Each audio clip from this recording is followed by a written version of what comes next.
ser da comunidade, da população de pretos em Alagoas, que é melhor falar dessa maneira, é como se diz hoje, não é brincadeira.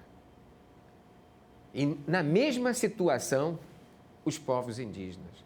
Estima-se que nós temos aí cidadãos indígenas entre 10 a 12 mil. Esses são os números oficiais. Oficiosamente se fala em 20 mil. Ninguém tem um lugar seguro para viver. As comunidades quilombolas, no papel, são lindas, mas precisa regularizar a situação da terra, da escola, da saúde. E nas comunidades indígenas? O que acontece no norte, no nordeste, é muito pior. Ou está nas margens, a população nas margens das rodovias federais, se prostituindo, se contaminando com a AIDS, ou jogadas no sertão, sem água, sem um projeto de irrigação, alguns na beira do Rio São Francisco morrendo de sede. O nosso entrevistado de hoje tem uma história muito próxima das minorias. É um doutor que veio lá das comunidades pobres, é professor universitário, conhece essa realidade melhor do que ninguém. E quem quer ouvi-lo no poder público? Pouca gente. Eu estou com Jorge Vieira, ex-membro do Conselho, eu acho que ainda membro, consultor, tudo no Conselho Indigenista, muito ligado à Igreja Católica. E agora, primeiro, antes de mais nada, muito obrigado por o senhor estar aqui com a gente, para a gente falar da conjuntura das minorias. Nós acabamos de passar aí por 3 meses de tempestades, temporais. Como foram para as comunidades quilombolas e os povos indígenas de Alagoas? Muito obrigado por o senhor estar aqui presente com a gente. Arnaldo, meu eterno mestre, Arnaldo Ferreira, é um prazer mais uma vez estar aqui. Nós somos, na verdade, uns sobreviventes, né, com essa pandemia que aí há 2 anos assola o mundo, né, e especialmente o Brasil, Alagoas, e principalmente aquelas comunidades mais precarizadas da nossa sociedade. São as minorias, né, de pretos e de povos indígenas. Povos indígenas, trabalhadores rurais, né? As comunidades rurais no estado de Alagoas, enfim. E também essas grandes enchentes que nós temos tido aí, volume de chuvas, né? Como foram nas comunidades para os povos indígenas de Alagoas? Exatamente. Então, nós temos comunidades indígenas em 12 povos distribuídos, como muito bem você informou, e cerca de 80 quilombos no estado de Alagoas. E isso oficialmente, porque outros grupos quilombolas lutam ainda pelo reconhecimento oficial, que, Arnaldo, há mais ou menos 3 anos e meio, né, o jornal Gazeta de Alagoas fez uma reportagem, uma grande reportagem, né, de uma página inteira comigo para analisar o que seria o governo Bolsonaro para as comunidades indígenas e comunidades quilombolas. E lá eu dizia que o cenário, né, que estava apontando um retrocesso de, no mínimo, 100 anos da política indigenista e da política para as comunidades quilombolas. E o que foi dito na campanha está comprovado efetivamente até hoje. Quer dizer, eu não estou querendo estar no cenário da política eleitoral, mas é como se diz nos bastidores, o Bolsonaro não enganou ninguém. Não, exatamente o que eu ia dizer. O que ele disse que não demarcaria 1 milímetro de terra indígena, ele cumpriu até hoje. Agora, isso tem um impacto, né, Arnaldo Ferreira, para as comunidades, respondendo agora, objetivamente, a sua pergunta. Por exemplo, nas chuvas, teve gente que ficou ilhado? Exatamente. O povo Vassu Cocal, que fica aqui na BR, né? Na 101, né? Na 101. Ali perto de Novo Lino. Novo Lino, Joaquim Gomes, exatamente. ficou totalmente ilhado e muitas famílias perderam suas casas, perderam seus objetos, utensílios. E a FUNAI? Pois é. Eu sempre disse o que eu vou dizer agora, e não é recente. A FUNAI é um elefante branco. E não é de agora, já. Não. Aí a gente pode, já que a gente falou do Bolsonaro, a gente pode falar assim, do Lula. Dos outros, exatamente. Que a reforma agrária não saiu, outros a demarcação das terras não saiu. Não, eu sou muito objetivo, Arnaldo Ferreira, nas minhas questões, no meu posicionamento. Eu analiso o Estado brasileiro, a política do Estado brasileiro para e não governos, né? E não o governo especificamente. Nomes, né? Isso. Fulanizar. Então, isso. Então, assim, nós temos a política que o Estado brasileiro tem desenvolvido, é uma política genocida, ou seja, está lá no Estatuto do Índio, né, que é a Lei 6.001 de 1973, muito claro. A situação do ser índio, por isso que eu remeto a uma política genocida. De ser indígena, né? Como melhor dizendo. É uma condição de passagem. Está lá no artigo 1º do Estatuto do Índio. É um ser humano, né? Então, o índio não era para ser índio. Ele tem que deixar de ser índio. Está lá, tem que ser... cidadão de direitos. Tem que ser um cidadão brasileiro. Então, quer dizer, tem que deixar sua identidade, sua cultura, seus direitos tradicionais, etc, etc.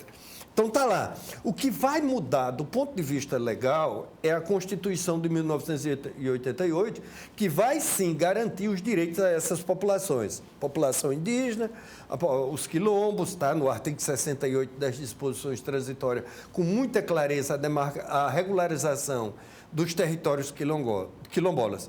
E o que foi feito, efetivamente, é essa questão fundamental, esse impacto que tem. Por exemplo, os povos indígenas de Alagoas, os 12, não, em nenhum deles tem a demarcação efetivada dos seus territórios. Quer dizer, nós estamos falando aí de Chucurus, que a gente já conhece historicamente, nós estamos falando dos Cariri-Chocó, lá em Porto Real, Carapotó. Nada disso tem terra demarcada. Nada. Quer dizer, podem ser despejados a qualquer momento. Eles, na verdade, eles tiveram algumas glebas, né, e alguns espaços que foram assegurados. Que é onde estão. Mas está regulamentado isso? Isso está regulamentado, esses pequenos espaços, que são insuficientes para a reprodução física e cultural. Por exemplo, os povos indígenas do sertão de Alagoas, que tão bem você acompanhou com grandes matérias, quando eles foram há 100 anos, foi negada a identidade étnica desses povos. Se esconderam. Isso, ficaram no anonimato. Eles reapareceram e você fez grandes reportagens sobre os povos indígenas, né, ressurgidos do sertão de Alagoas. Pasme, nenhum deles tem terra. Isso nós falamos no âmbito federal.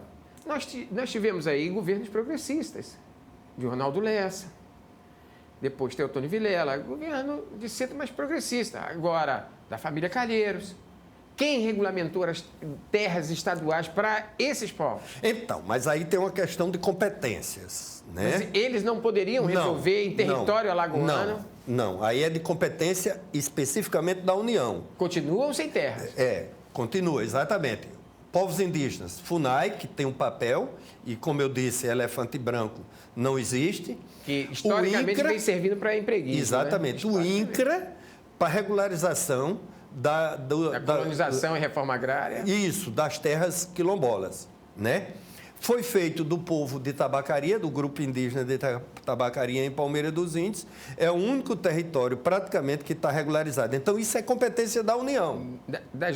Dos 12 povos indígenas... Não foi feito nenhum processo... Só essa pequena comunidade... Essas pequenas glebas, exatamente. Mais. Nada mais.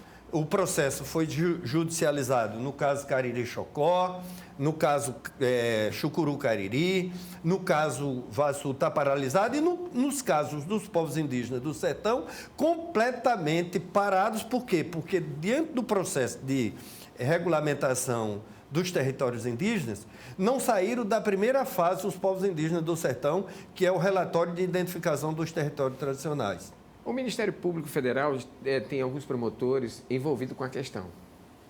E já houve, assim, aqui em Alagoas, uma manifestação em algum tempo de defender e buscar esses territórios para a sua origem, o povo de origem.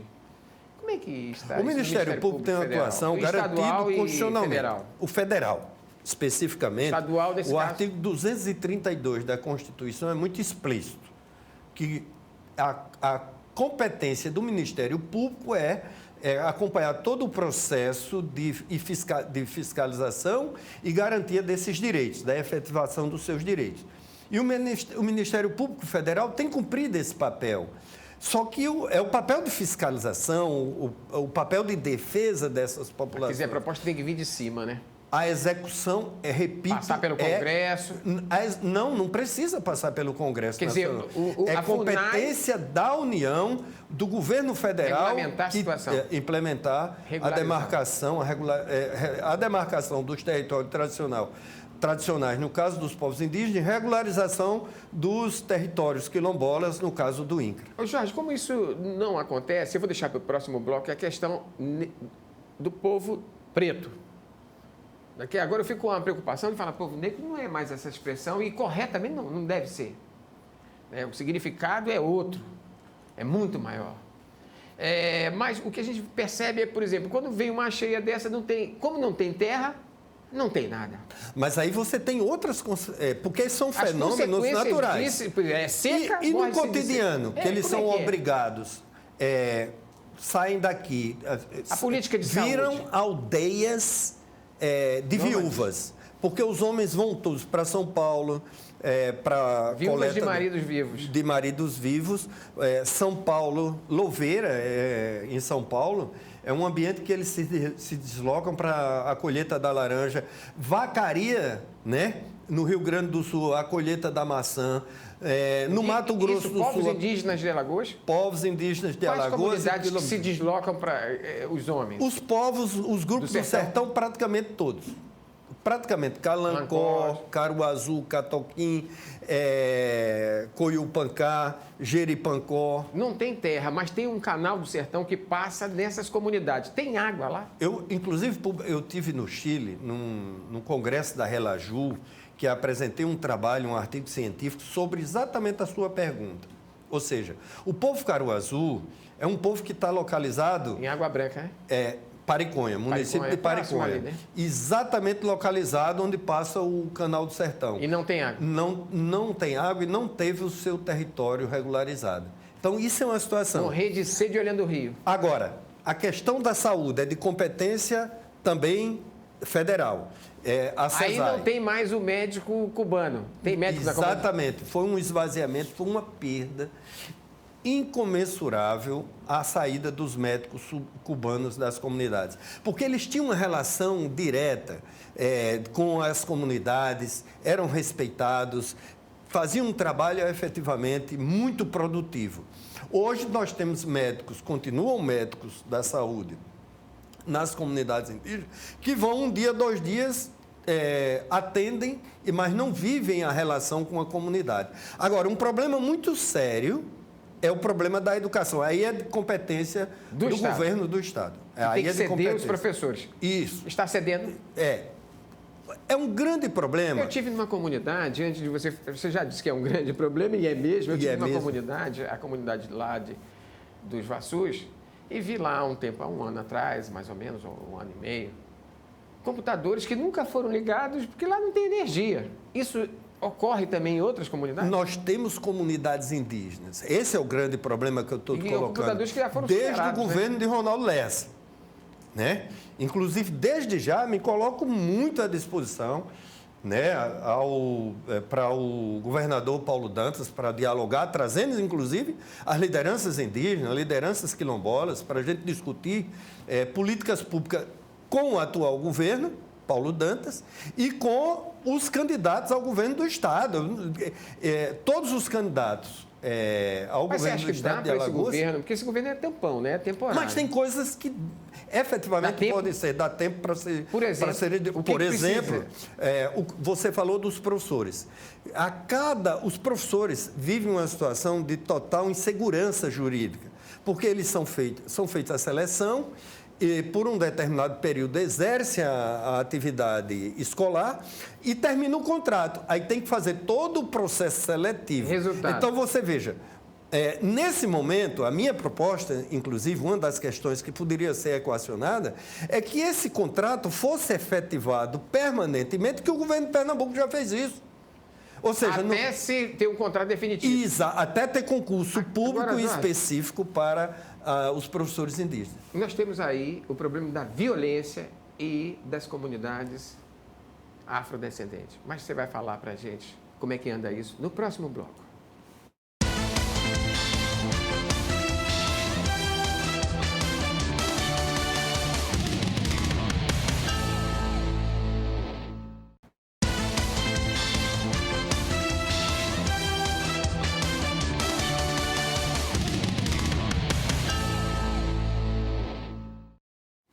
No bloco passado, nós vimos que a situação não anda nada boa e é histórica. O abandono das comunidades quilombolas e do povo indígena. Os 12 povos indígenas aqui, que tem várias comunidades internas, cada uma, estão lá sem terra, sem assistência, sem educação, sem saúde.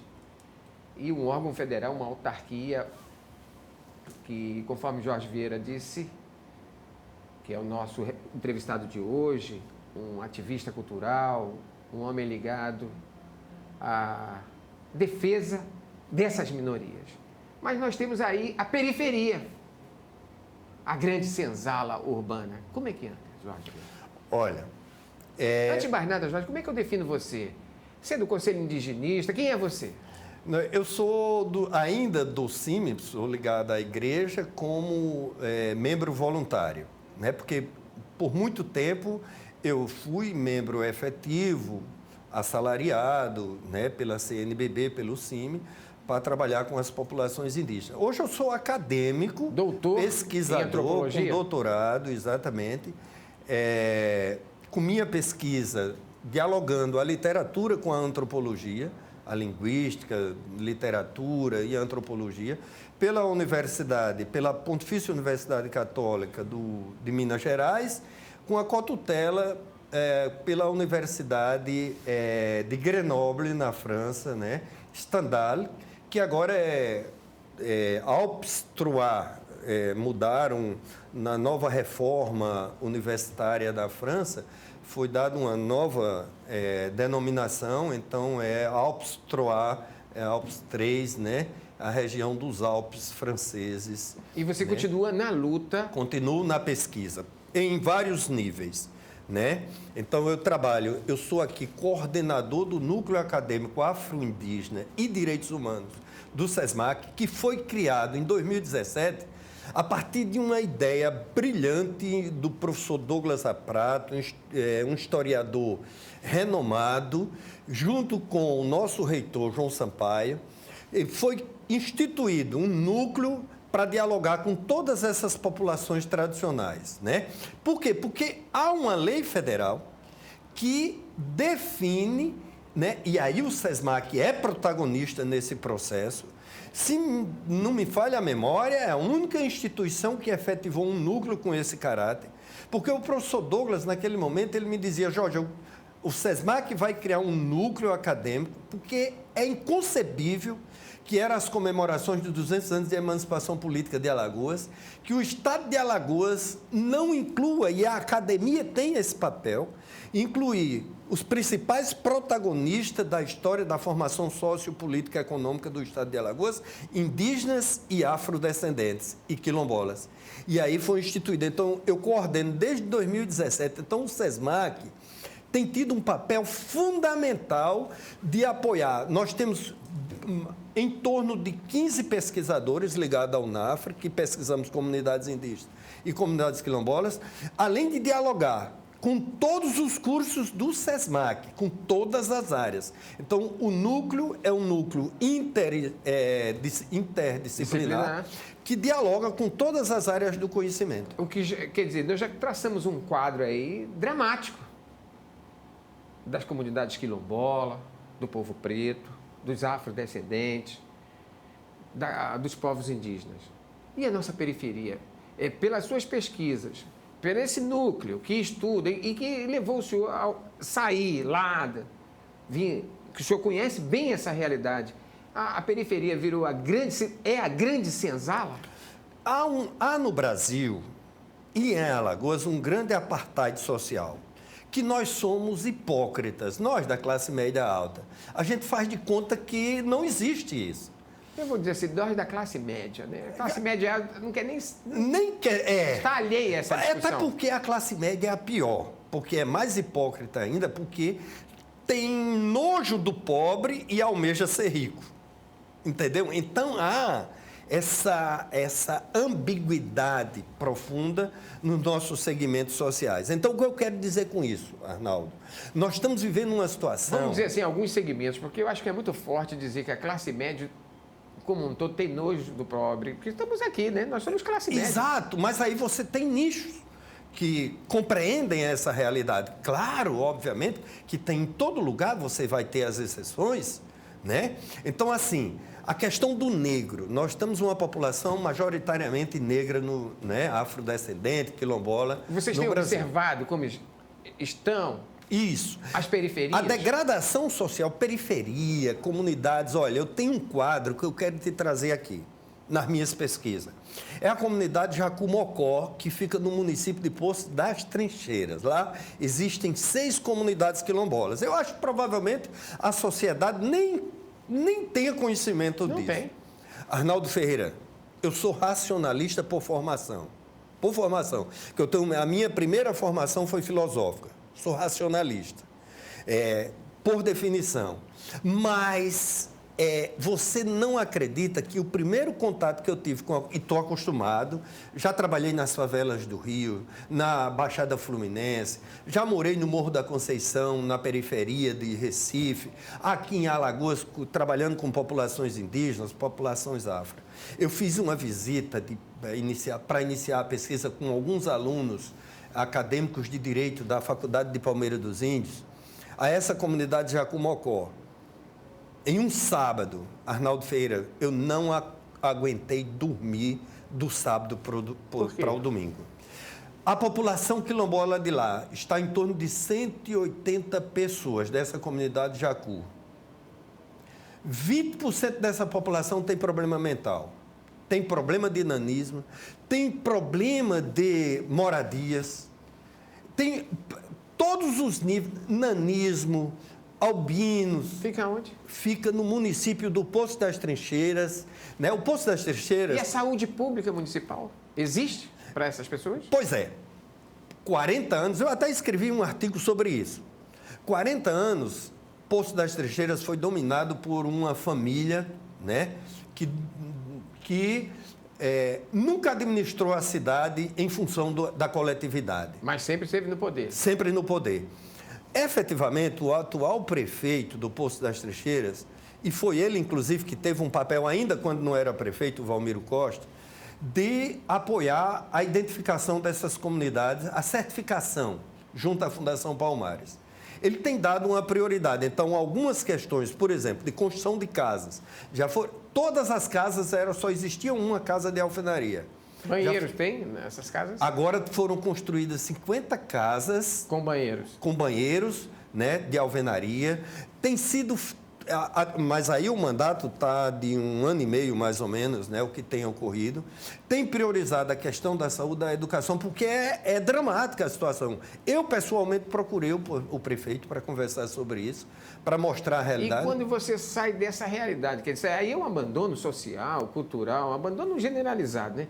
E quando você vê a periferia... Eu estou contando um caso específico, você vê as organizações criminosas tomando conta dos Exatamente. Aí você tem, em todos os lugares onde tem essa situação de degradação social, aí você tem a droga, a violência, aí vem tudo junto, né? A falta de assistência.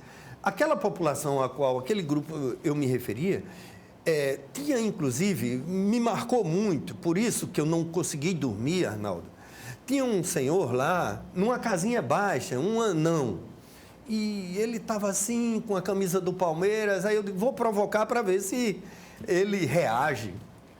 E o senhor, palmeirense, Ele ficou olhando assim, parado para mim, como se não estivesse entendendo absoluto. Ele não estava nessa realidade. Nessa realidade. Então, um quadro social da população quilombola no estado de Alagoas é dramático, dramático. Por isso minha preocupação que a sociedade, né, precisa se preocupar com isso. Hoje nós temos um programa que eu destaco, da UNEAL, que foi feito para a formação de professores indígenas, que é muito importante, mas é preciso a efetivação, no caso indígena, no caso quilombola, de políticas públicas de forma urgente, Arnaldo Ferreira. Além de comunidade quilombola, o senhor não pode estender isso para as periferias das cidades alagoanas? Sim. Porque... E a periferia é negra, a maioria da periferia, isso que eu estou dizendo. Né, de população quilombola, a situação é pior, Arnaldo. Por quê? De afrodescendentes, porque não tem.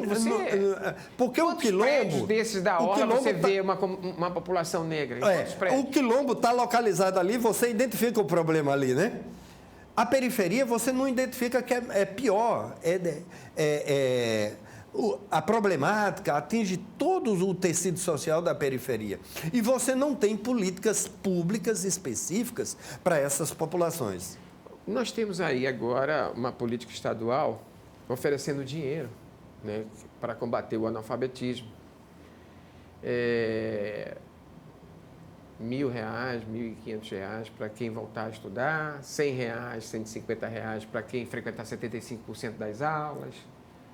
R$ 2.000 para quem concluiu o ensino médio, R$ 1.500 para o professor que trabalha na busca ativa, e mesmo assim Alagoas continua com os piores índices de analfabetismo do país. E quem são os analfabetos? A maioria. Do desemprego, a maioria é o afrodescendente, o quilombola, o negro, né? No desemprego. Os espaços, quando eu olho, por exemplo, na universidade... A evasão escolar também é a população jovem negra. Negra. Então, em todos os níveis, a população negra é a mais atingida, efetivamente, com a falta, a ausência de políticas públicas e de formação. Por exemplo, você cita o problema da educação. Você sabe que eu sou...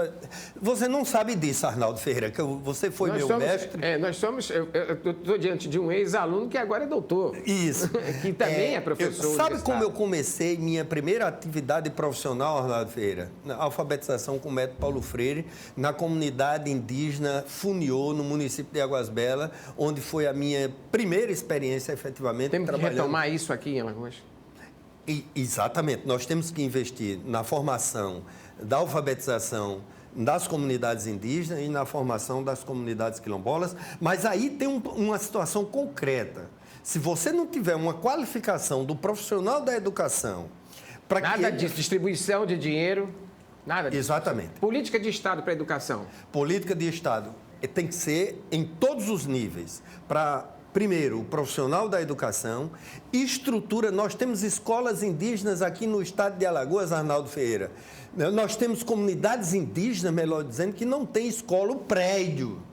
Imagina o que preconiza a Constituição Federal, que diz que a educação indígena deve ser específica e diferenciada. Nem tem específica e nem tem diferenciada, a não ser o índio, pessoa que está lá na comunidade. Mas trouxemos aí um quadro da saúde, da educação, agrário, né, da habitação, da terra. E eu pergunto ao senhor, do Fundo de Combate à Pobreza, chega para essas comunidades? Alguma coisa? Não tem saída, Arnaldo Ferreira, e eu digo com absurdo. Eu estou há mais de 40 anos trabalhando. Comecei a minha primeira atividade foi com o povo Chocó na luta pela terra em 1978. Eu tinha 18 anos, agora eu vou completar 62 anos. Não tem saída para o problema afro e para o problema indígena. Problema indígena, demarcação dos territórios indígenas... É a solução. É a solução e regularização das terras indígenas. Aí vem política agrícola, aí vem educação, aí vem solução tudo. Para o povo afro. E vai na mesma linha, garantir às comunidades quilombolas que estão no meio rural a regularização dos seus territórios. Para quem está no meio urbano, tem outras demandas, por exemplo, investimento na cultura, na formação, na capacitação, na qualificação desses jovens, no lazer, porque não existe lazer nas comunidades quilombolas para que elas possam, no final de semana, brincar, bater uma bola, ter uma quadra society. Então, Por isso que a ausência de políticas públicas para essas comunidades leva esse jovem presas fáceis para a droga, para a violência e para os líderes do tráfico. Nós acabamos de entrevistar Jorge Vieira, que é do Conselho Indigenista, um doutor que conhece a antropologia social do nosso estado. Você que é candidato a alguma coisa dos cargos eletivos aí, acho que devia examinar direitinho o que nós acabamos de ouvir. A situação das minorias. Até a próxima.